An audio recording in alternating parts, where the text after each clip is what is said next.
नमस्कार दोस्तों। हमारे यूट्यूब चैनल में आपका स्वागत है। मेरा नाम है राकेश सैनी। दोस्तों, आज का एक ज्योग्राफी का एक महत्वपूर्ण टॉपिक है पासेस, यानी कि दर्रे। वीडियो स्टार्ट करने से पहले आपसे निवेदन है, हमारी वीडियो को अपने दोस्तों में ज़्यादा से ज़्यादा शेयर करें और हमारे चैनल को सब्सक्राइब अवश्य करें। देखो, स्टार्ट करते हैं। पर्वतीय पर्वतीय क्षेत्रों में पाए जाने वाले प्राकृतिक रास्तों को दर्रे कहा जाता है, जिससे होकर पर्वतीय क्षेत्रों में आया और जाया जा सकता है। ये पासेस कहलाते हैं। दक्षिण भारत के महत्वपूर्ण दर्रों में देख लेते हैं। सबसे पहला दर्रा है थाल घाट दर्रा। थाल घाट दर्रा जो है, ये नासिक और मुंबई के बीच स्थित है। और मुंबई और पुणे के बीच कौन सा स्थित है? तो भोर घाट है। अब इसके महत्व के बारे में बात कर लेते हैं। थाल घाट की थाल घाट यह महाराष्ट्र राज्य के सह्याद्री पर्वत श्रेणी में स्थित है। इससे होकर मुंबई से नासिक होते हुए कलकत्ता जाने का मार्ग नेशनल हाईवे नंबर कितने 6 पर होकर गुजरता है। नासिक और मुंबई के बीच स्थित है ये थाल घाट। दूसरे नंबर पर है भोर घाट। ये मुंबई और पुणे के बीच स्थित है। यह भी कहा महाराष्ट्र के और सह्याद्री पर्वत श्रेणी में स्थित है। ये मुंबई से पुणे के बीच जाने वाले रास्ते से गुजरता है, जो आगे बेलूर होते हुए चेन्नई तक चला जाता है। आप लोकेशन में देख सकते हैं। शेरकोटा दर्रा, फ्रेंड्स, ये क्या है? केरल में स्थित है। यह भी एक महत्वपूर्ण दर्रा है। इससे होकर तिरुवनंतपुरम से मदुरै होते हुए चेन्नई जाने का मार्ग गुजरता है। डायग्राम में देख सकते हैं। पालघाट दर्रा, तो केरल में स्थित महत्वपूर्ण दर्रे हैं ये। होकर कोचीन से कोयम्बटूर होते हुए चेन्नई जाने का मार्ग गुजरता है पालघाट। तो किन किन के बीच है? तो दो शहर महत्वपूर्ण है, कोची और चेन्नई। अगले नंबर पर है गोरान घाट। ये देखो, जालोर, सिरोही, उदयपुर, अहमदाबाद, सूरत और मुंबई इसके बीच स्थित है। तो ये जो है सिरोही और उदयपुर के बीच, दो महत्वपूर्ण शहरों के बीच स्थित है ये गोरान घाट। यह राजस्थान के अरावली पर्वत श्रेणी में स्थित है, जो आगे चलकर क्या है, नेशनल नंबर हाईवे जो है कितना 8, उससे जोड़ता है। जम्मू कश्मीर के दर्रे की बात करें तो जम्मू कश्मीर में बुर्जिल दर्रा, जोजिला दर्रा और बरमूला दर्रा जैसे स्थित है। जोजिला दर्रा जो है यह लद्दाख में स्थित है और सामरिक महत्व का बहुत महत्वपूर्ण दर्रा है। इससे होकर श्रीनगर से लेह तक जाने का रास्ता खुलता है। भारत में सबसे अधिक लैंडस्लाइडिंग से प्रभावित ये दर्रा है, जोजिला दर्रा। यह दर्रा सिंधु नदी द्वारा बनाया गया है। यह नेशनल नंबर 1 पर स्थित है। बरमूला दर्रा, ये दर्रा जम्मू कश्मीर में स्थित है और सामरिक महत्व के लिए जाना जाता है। इससे होकर श्रीनगर से मुजफ्फराबाद जाने का मार्ग खुलता है। इसी को पाकिस्तान की तरफ जाने वाला दरवाजा भी कहा जाता है। यदि पाकिस्तान को जाना है तो बरमूला दर्रे से जाना पड़ेगा।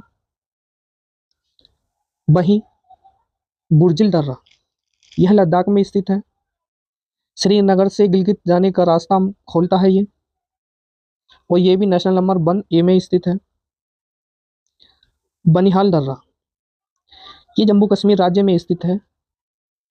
जम्मू कश्मीर से श्रीनगर जाने का रास्ता खुलता है इससे। वो प्रसिद्ध जवाहर जो नेशनल नंबर 44 पर स्थित है।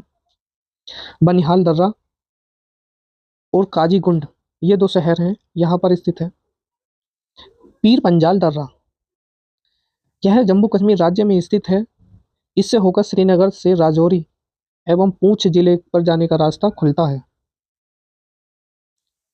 काराकोरम दर्रा, यह लद्दाख राज्य में स्थित है और दुनिया का सबसे ऊंचा दर्रा है।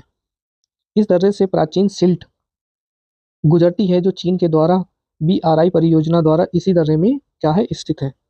कोई वनस्पति नहीं है, यहाँ कोई पेड़ पौधे नहीं है। इस दर्रे वाले क्षेत्र में ऑक्सीजन की मात्रा क्या है, कम है। खारतुंगला दर्रा, तो ये लद्दाख राज्य में स्थित है। यह भारतीय प्रशासनिक वाले क्षेत्र के अंतर्गत आने वाला सबसे ऊंचा दर्रा है। इसी से होकर भारतीय सेना नुब्रा वैली होते हुए सियाचिन जाते हैं। यह सामरिक महत्व के लिए भी जाना जाता है। अब हिमाचल प्रदेश के दर्रे की बात करें तो हिमाचल प्रदेश में 3 ही आते हैं, बड़ा लाचा दर्रा, रोहतांग दर्रा और सिपकिला दर्रा। आइए पढ़ लेते हैं एक एक करके। सबसे पहले डालते हैं सिपकिला दर्रा। हिमाचल प्रदेश राज्य में स्थित है ये। इससे होकर हिमाचल प्रदेश से तिब्बत जाने का मार्ग गुजरता है और इसी दर्रे से होकर सतलज नदी भारत में प्रवेश करती है। ये क्वेश्चन आ जाए, ऐसा कौन सा दर्रा है जो सतलज नदी से भारत में प्रवेश करते हैं? तो ये सिपकिला दर्रा है। हिमाचल प्रदेश के किन्नौर जिले में स्थित है ये। यह दर्रा ग्रेट हिमालय में स्थित है। अब बात करें रोहतांग दर्रे की। हिमाचल प्रदेश में स्थित है रोहतांग दर्रा। इस दर्रे से होकर हिमाचल के मनाली, लद्दाख के लेह तक जाने का मार्ग खुलता है। इसी दर्रे में अटल सुरंग स्थित है। इसको बनाया कब अटल सुरंग को? तो 3 अक्टूबर 2020 को। इसकी लंबाई की बात करें तो 9.02 किलोमीटर की है। ये भारत की सबसे लंबी क्या है? सुरंग है। बड़ा लाचा दर्रा, ये हिमाचल प्रदेश में स्थित है। ये भी हिमाचल के मंडी को लद्दाख के लेह से जोड़ता है। इसी दर्रे के उत्तर से चंद्र नदी और दक्षिण में भागा नदी निकलती है, जो आपस में मिलकर चिनाब नदी बनती है। उत्तराखंड के दर्रे की बात करें तो थांगला दर्रा, नीति दर्रा, माना और लिपू लेक, ये उत्तराखंड के दर्रे हैं।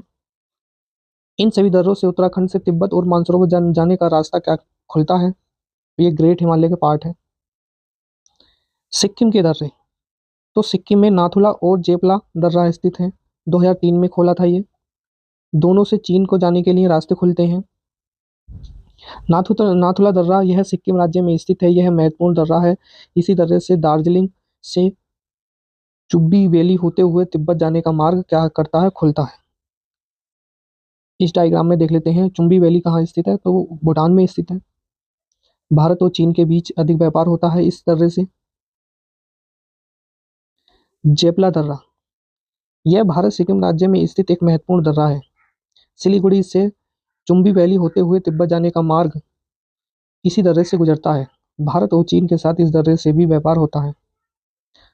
अरुणाचल प्रदेश के दर्रे की बात करें तो बोमडिला दर्रा, यांग याक दर्रा, थिपू दर्रा और पांगसांड दर्रा ये स्थित है। तिब्बत में एक है तवांग वैली, यह बौद्ध मठों के लिए प्रसिद्ध है। बोमडिला दर्रा की बात करें तो यह अरुणाचल प्रदेश राज्य में स्थित है। यह सामरिक महत्व के लिए जाना जाता है। इस दर्रे में तवांग वैली स्थित है और वर्तमान में ये चीन के पास है। बोमडिला दर्रा। यांग यांग दर्रा की बात करें तो यांग यांग दर्रा जो आता है, ब्रह्मपुत्र नदी जो चेमा युंग दुंग ग्लेशियर है वहाँ से निकलती है और जब इंडिया में प्रवेश करती है तो अरुणाचल प्रदेश में यांग यांग नदी के नाम से जानी जाती है और आके ब्रह्मपुत्र और गंगा में दोनों आपस में बंगाल की खाड़ी में जाकर मिल जाती हैं और दुनिया का सबसे लंबा सुंदरबन का डेल्टा बनाती हैं। अरुणाचल प्रदेश में यह एक महत्वपूर्ण दर्रा है जो ब्रह्मपुत्र नदी और भारत में प्रवेश करती है। इसके महत्व की बातें हो गई। दीपू दर्रा, दीपू दर्रा, पांगसाई दर्रा, डिब्रूगढ़, यह भारत के अरुणाचल प्रदेश राज्य में और सिक्किम में स्थित है। इसमें भारत से चीन जाने का मार्ग खुलता है और वर्तमान में चीन के पास कब्जा है इनका। पांगसांड दर्रा यह भारत के अरुणाचल प्रदेश राज्य में स्थित है। इस दर्रे में असम के डिब्रूगढ़ से म्यांमार जाने का मार्ग खुलता है। ऐसे ही बात कर लें तुजू दर्रा, तो तुजू दर्रा यह है मणिपुर में। भारत में मणिपुर राज्य में स्थित है। यह एक महत्वपूर्ण सामरिक महत्व का दर्रा है। इस दर्रे से होकर भारत में साउथ ईस्ट एशिया के देशों तक जाने का मार्ग संभव खुलता है। एक्ट ईस्ट पॉलिसी के द्वारा यह दर्रे को महत्व बनाया था। अब खैबर दर्रा, गोमल दर्रा और बोलन दर्रे की बात करें तो ये जो है तीनों पाकिस्तान के अंदर स्थित हैं। खैबर दर्रा जो आता है ये पाकिस्तान और अफगानिस्तान के सीमा में स्थित है। यह मध्य एशिया से भारत की तरफ आने वाला एक मुख्य रास्ता खोलता है। ऐसे ही एक बोलन दर्रा है, यह पाकिस्तान के बलूचिस्तान प्रांत में स्थित है। अफगानिस्तान के निकटवर्ती क्षेत्रों में स्थित है ये। प्राचीन समय में खानाबदोश जनजाति यहाँ पर रहती थी और भारत में प्रवेश करा था इन्होंने आकर। गोमल दर्रा कहाँ पर स्थित है? सुलेमान श्रेणी में पाकिस्तान के अंदर है। तालिबानी आतंकी इसी क्षेत्र से प्रभावित होते हैं। यह दर्रा खेबर दर्रा और बोलन दर्रे के बीच स्थित है। तो दोस्तों आज की वीडियो केवल इतनी ही रहेगी, जल्दी से अगला टॉपिक से लेकर आऊंगा, तब तक के लिए धन्यवाद।